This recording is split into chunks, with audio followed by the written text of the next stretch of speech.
नमस्कार, मैं जावेद हाशमी।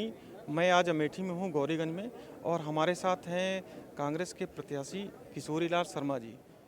हमारी तैयारी पहले से रहती है, कोई ये थोड़ी कि मतलब वो अनाउंसमेंट कैंडिडेचर का लेट हुआ, लेकिन तैयारी तो हमारी चल ही रही थी। पहले से हमारी बूथ कमेटियाँ बन गई थी, सेक्टर कमेटीज़ बन गई थी, तो ये तो सारा पहले से ही था यहाँ पे। असमंजस था कि राहुल जी लड़ेंगे, कौन लड़ेगा, क्या होगा? नहीं, वो तो हाईकमान ने फैसला लिया जो, उसमें फिर उसके बाद कोई असमंजस नहीं हो गया कि लास्ट दिन में फैसला हो गया। सर, ये बता दीजिए कि क्या क्या चुनौतियाँ हैं यहाँ पर? नहीं, मेरे को तो जब जनता चुनाव लड़ाती है तो कोई चुनौती नज़र नहीं आती मेरे को। क्या अमेठी की जनता से आश्वासन कि क्या आप करेंगे? मैं 41 साल से इनके बीच हूँ, कोई आश्वासन नहीं देता हूँ, काम करता हूँ, उस काम के आधार पे वोट मांगते हैं। क्या नाम है आपका? श्रवण पांडे। तो क्या है हवा का रुख, क्या है माहौल चुनावी? देखिए, अमेठी की जनता अब की बार मुद्दों पे चुनाव लड़ रही है। जिस तरीके से यहाँ पे अमेठी की जनता को स्मृति ईरानी ने ठगने का काम किया, आज तमाम ऐसे मुद्दे हैं, चाहे देश की बात करें, चाहे अमेठी की बात करें। जिस तरीके से आज युवा हो, चाहे किसान हो, चाहे नौजवान हो, चाहे महिला हो, लोगों के हमेशा आक्रोश है। इस सरकार ने तमाम ऐसे वायदे किए थे, लेकिन उस वायदों को कहीं ना कहीं खरा उतरने का काम नहीं किया। अभी जो अमेठी की जनता है, अमेठी में IIIT बंद कराने का काम किया, इन्होंने कोई ऐसा काम नहीं किया जो अमेठी की जनता इनको वोट कर दे। प्रधानमंत्री मोदी जी जब चुनाव हो जाता है तब उनके नेता बाद में कह देते हैं ये जुमला था, जैसे इन्होंने 2 करोड़ युवाओं को रोजगार कहने का वायदा देने का वायदा किया, लेकिन देश के युवाओं को 2 करोड़ रोजगार नहीं दे पाए। आज चाहे CMI की रिपोर्ट उठाइए, ILO का रिपोर्ट कहता है इस देश में 100 में से 83 युवा बेरोजगार है। लेकिन मजाल है प्रधानमंत्री जी बेरोजगारी पे बात कर लें, प्रधानमंत्री जी हिंदू मुसलमान के बात करते हैं, प्रधानमंत्री जी मंगलसूत्र पे बात करते हैं, प्रधानमंत्री जी भैंस पे बात करते हैं। इतना निम्न स्तर का कहीं ना कहीं ऐसा कोई प्रधानमंत्री नहीं होगा जो इतनी निम्न स्तर की बातें करने का काम किया होगा। आज पूर्ण रूप से जिस तरीके से मैं लगातार 10 दिन में, चाहे अमेठी की बात करें, चाहे रायबरेली की बात करें, तमाम ऐसे मुद्दे लोग भारतीय जनता पार्टी को नदारद करने का काम कर रहे हैं। और यहां जमीनी मुद्दा है, जमीनी मुद्दों पे हम बात करेंगे और जमीनी मुद्दों के जरिए जनता यहां वोट करने का काम करेगी। देश तो सुरक्षित हाथों में है, सब कुछ तो अच्छा चल रहा है। अरे भैया, कौन से सुरक्षित हाथों में है? देश के प्रधानमंत्री जी चुनाव से पहले विकसित भारत की बात करते थे, आज प्रधानमंत्री जी रोने धोने का काम करते हैं। देश के प्रधानमंत्री जी रोने के अलावा कोई क्या विकास किया है?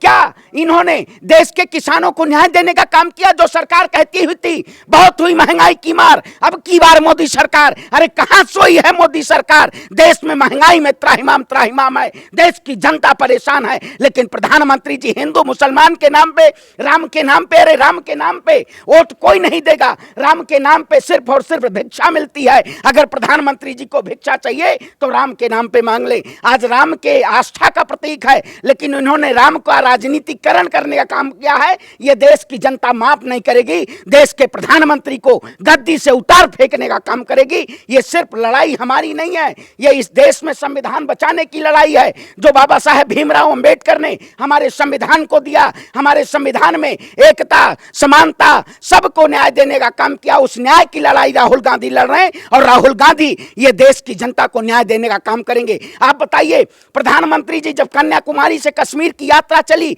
राहुल गांधी जी ने तमाम उन गरीब किसानों से, महिलाओं से, चाहे मैकेनिक हो, कोई भी, चाहे स्टार्टअप इंडिया के जरिए कोई भी ऐसे रोजगार कर रहा हो, सबसे उन्होंने मिलने का काम किया। प्रधानमंत्री मोदी जी क्या सूट बूट के जरिए वो देश की जनता से मिलने का काम किया? हो तो कॉर्पोरेट के साथ हैं, उद्योगपतियों के साथ हैं। ये उद्योगपतियों की सरकार है, इसको पूर्ण रूप से की बार जनता हटाने का काम करेगी और देश में जनतंत्र की सरकार लाने का काम करेगी। जनता के हितों की बात करने वाली सरकार लाने का काम करेगी और न्याय और हक अपनी बचाने का काम करेगी। आज लड़ाई हमारी है।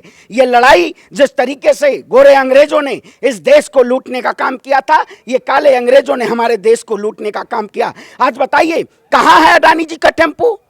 जो कहते थे अडानी जी के टेम्पू से पैसा भर भर के जा रहा है, अरे टेम्पू नहीं, इन्होंने देश के संसाधनों को, चाहे रेल की बात करें, चाहे सेल की बात करें, चाहे गेल की बात करें, चाहे भेल की बात करें, सबका इन्होंने निजीकरण करने का काम किया।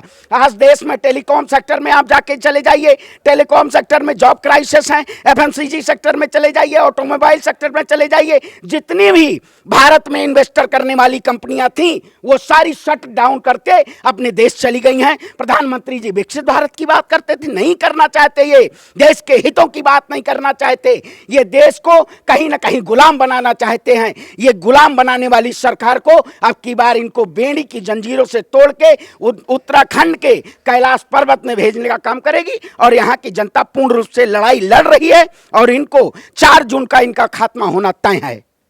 भाई साहब, पूरी दुनिया में डंका बज रहा है, आप युवा हो, आक्रोश इतना, क्या क्या नाराजगी है? देखिए कौन सा डंका बज रहा है, देश के प्रधानमंत्री का कौन सा डंका बज रहा है। ये डंका बजाने का काम नहीं कर रहे हैं, ये देश की जनता को लंका लगाने का काम किया है। आज ऐसे कौन से प्रधानमंत्री जी ने काम किया है? इन्होंने चंदा चोरी करने का काम किया है। आप बीफ एक्सपोर्ट में बात करिए, बीफ एक्सपोर्ट में भारत तीसरे नंबर पर है और इन्होंने बीफ की कंपनियों से चंदा लेने का काम किया। चंदा लो, धंधा दो, देश की गरीब को नंगा करने का काम करो। देश की गरीब को, गरीब आवाम, गरीब जनता को इन्होंने कहीं ना कहीं ठगने का काम किया है। ऐसी ठग सरकार को अब की बार देश की जनता सत्ता से बेदखल करने का काम करेगी। ये चुनाव जनता लड़ रही है, ये कोई राजनीतिक पार्टियां चुनाव लड़ रही है, हम अपने हक के लिए लड़ रहे हैं, संविधान को बचाने के लिए लड़ रहे हैं। और ये लड़ाई और अमेठी की जनता पूर्ण रूप से जानती है कि इन्होंने 5 साल में कोई काम नहीं किया है, केवल नेम प्लेट बदलने का काम किया है। आप किसी भी सड़क पर चले जाइए, सिर्फ लगा दिया गया है कि भारतीय जनता पार्टी के द्वारा इस सड़क का निर्माण किया गया है, बाकी कोई कार्य नहीं किया गया है। ऐसी क्रूर और तानाशाह सरकार को अब की बार पूर्ण रूप से पटकनी देने का काम देश की जनता करेगी। और हमारी लड़ाई है सच की, हम सत्य के साथ खड़े हैं, हम निडर हैं, हम आजाद भगत सिंह के वंशज हैं, सुभाष चंद्र बोस से वंशज हैं और हम इस लड़ाई को लड़ेंगे और जीतेंगे। मैं फिर कहता हूं, अब पत्रकारिता देख रहे होंगे, टीवी मीडिया जो गिद्ध मीडिया थी, जहां हिंदू मुसलमान का नाम आ जाता था, वहां देश में नैरेटिव फैलाने का काम करती थी, देश के मुद्दों से भटकाने का काम करती थी। अब देश की जनता सीधे मुद्दे पे बात करना चाहती है। राहुल गांधी जी ने देश के प्रधानमंत्री का जो डिबेट का था उन्होंने स्वीकार किया, लेकिन प्रधानमंत्री जी ने अभी नहीं स्वीकार किया। अगर प्रधानमंत्री जी वाकई कहते हैं विश्व में डंका बज रहा है तो राहुल गांधी जी के साथ कर लीजिए डिबेट। ये डिबेट नहीं करना चाहते हैं। और मैं आज आपके चैनल के माध्यम से कहना चाहता हूं, जो स्मृति ईरानी जी ने कहा कि हम राहुल गांधी जी से डिबेट करना चाहते हैं, अरे मैं कहता हूं राहुल गांधी जी के बब्बर शेरों से आप पहले डिबेट कर लीजिए। आप आइए, जो चैनल हो जिस पे आप डिबेट करना है, जिस मुद्दे पे बात करना है, आपके पास हिंदू और मुसलमान के अलावा ऐसा कोई मुद्दा नहीं है। देश की जनता के पास किसान का मुद्दा है, नौजवान का मुद्दा है, युवा का मुद्दा है। ऐसे मुद्दों पे कांग्रेस पार्टी चुनाव लड़ रही है और हमारा मैनिफेस्टो क्रांतिकारी रहा है। हमने देश में युवाओं को रोजगार देने का काम किया है, देश में युवाओं को, किसानों को न्याय देने के लिए बात की है। ऐसी सरकार को हम कहीं ना कहीं, जो भारतीय जनता पार्टी जुमला पार्टी हो चुकी है, एनडीए का मतलब है नेशनल डिजास्टर अलायंस, जिन्होंने देश की जनता को आपदा के कहीं ना कहीं उसमें झोंकने का काम किया है। ये बनारस में प्रधानमंत्री जी जाते हैं, भावुक हो जाते हैं। अरे बनारस में जो क्वेटो बनाने का काम कह रहे थे, ये उन्होंने बनारस को क्वेटो बनाने का काम नहीं किया, इन्होंने सिर्फ धर्म के नाम पे देश को लूटने का काम किया। ऐसी लुटेरी सरकार नहीं चाहिए, देश में जनतंत्र की सरकार चाहिए, लोकतंत्र की सरकार चाहिए और उसको हम पूर्ण रूप से इस देश में दोबारा स्थापित करने का काम करेंगे और एक नई लोकतांत्रिक सरकार लाके इस देश की जनता को न्याय देने का काम करेंगे।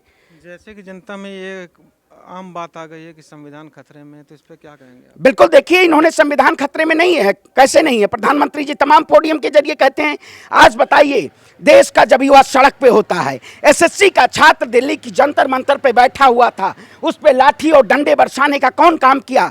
देश के प्रधानमंत्री ने, जब देश का किसान दिल्ली की चारों चौखटों पे बैठा हुआ था, तो कील ठोकने का कौन काम किया? ये भारतीय जनता पार्टी ने किया। आप बताइए, तमाम ऐसे लोगों को उठाइए एडीआर की रिपोर्ट, सबसे ज्यादा भ्रष्टाचारी भारतीय जनता पार्टी में है, लेकिन मजाल है प्रधानमंत्री जी गिरफ्तार करवा लें। प्रज्वल रेवन्ना कौन है? क्या उनकी गिरफ्तारी हुई? रातों रात उनको विदेश भेज दिया गया। ये सरकार सिर्फ और सिर्फ अपराधियों को संरक्षण देना जानती है। हम अपराधियों के साथ नहीं खड़े हैं। हमारी पार्टी हमेशा न्याय की बात करती आई और हमारे नेता ने कहा है, डरो मत, सहो मत, न्याय का हक मिलने तक, हम जब तक इस देश को न्याय नहीं दिला देते हैं, जब तक इस देश में भ्रष्टाचार, जैसे भारतीय जनता पार्टी ने नमामि गंगे के नाम पे अच्छे दिन का जो वायदा किया, जो गाय के नाम पे राजनीति करते हैं, जो हमारे धर्म और संस्कृति को बेचने का काम करते हैं, ऐसी सरकार को हम सत्ता से बेदखल करने का काम करेंगे और इस देश की जनता को एक नई सरकार देने का काम करेंगे। काम तो हुआ है देश में, प्रधानमंत्री आवास मिला, उज्ज्वला एक कनेक्शन मिले, गरीबों को राशन मिल रहा है, और क्या चाहिए? आपको लग रहा है पत्रकार नहीं, आप मोदी जी के चाटुकार हैं, रात में रदौंधी हो जाती है। कौन सा विकास किया इन्होंने कहा था बहुत हुआ युवाओं पे अत्याचार, अब की बार मोई जी सरकार। अरे मोई जी, कुछ कार्टूनिस्ट लोग आज ऐसे ऐसे बयान दे रहे हैं, बौखलाए हुए हैं प्रधानमंत्री जी। आपने देखा होगा जब से उन्होंने अडानी और अंबानी पे बात की, उसके बाद प्रधानमंत्री जी की रैलियां आप देख लीजिएगा, एक दिन में सिर्फ एक रैली कर रहे हैं। कहीं ना कहीं डरे और सहमे हुए हैं कि देश की जनता को कैसे गुमराह करें, कितना झूठ बोलोगे। अरे भाई, आपने 5 साल झूठ बोल के देश के सत्ता में आने का काम किया, दोबारा फिर आप झूठ बोल रहे हैं। देश की जनता सच जानती है, देश की जनता आप सच उजागर करने का काम करेगी। आपने कोई विकास नहीं किया, आपने विकास सिर्फ ब्रांडिंग के जरिए किया है। ये मार्केटिंग के द्वारा सरकार आई थी, ये जनता इसको सच दिखा के सत्ता से बेदखल करने का काम करेगी। और मैं कहते हूं, अमेठी की जनता ने अब की पैरासूट प्रत्याशी को नहीं पसंद करना चाहती है। जो लोग पैरासूट के जरिए कई यहाँ अमेठी में आई थी, अमेठी की जनता उनको पैरासूट के जरिए गोवा में वेकेशन के लिए लैंडिंग कराने का काम करेगी और इनको सत्ता से बेदखल करने का काम करेगी। आप बताइए, आज तमाम ऐसे मुद्दे हैं, लेकिन बीजेपी उसमें मजाल है बात कर ले, ये बात नहीं करना चाहते हैं। और हम इसीलिए हमारे नेता लगातार प्रधानमंत्री जी को उन सवालों का जवाब मांग रहे हैं, लेकिन प्रधानमंत्री जी सवालों का जवाब नहीं दे रहे। हम जब तक तोड़ेंगे नहीं तब तक छोड़ेंगे नहीं। हम हमेशा लड़ाई लड़े हैं और लड़ेंगे, न्याय की लड़ाई है।